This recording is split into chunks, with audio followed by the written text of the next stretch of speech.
Welcome again. Let's talk about accessibility or a11y, making website usable for everyone, including people with disabilities. It's like building a ramp beside stairs so everyone can enter the building. No one gets left behind. Over a billion people worldwide have some form of disability. Accessible design benefits everyone, not just those with challenges. And in many places, it's the law. To build a ramp into your site, use semantic HTML so accessible tools understand structure. Add alt text for images, area labels when needed, and make sure user can navigate with just a keyboard.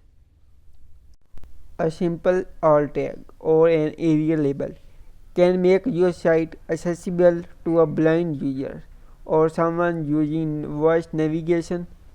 A few thoughtful steps help make the web usable for everyone.